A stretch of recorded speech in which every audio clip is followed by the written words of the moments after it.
கடல் ஆறு ஏரி குளம் எதுவானாலும் உயிர் வளர்க்கும் சக்தி ஆகுது. அதில் வாடும் உயிர்கள் முக்தி அடையுது. கடல் ஆறு ஏரி குளம் எதுவானாலும் உயிர் வளர்க்கும் சக்தி ஆகுது. அதில் வாடும் உயிர்கள் முக்தி அடையுது.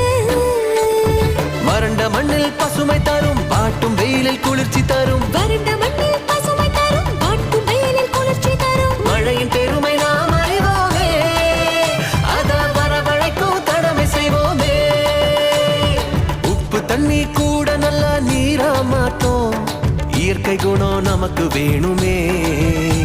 நீராதாரம் காக்க புறப்படுவோமே. நீராதாரம் காக்க புறப்படு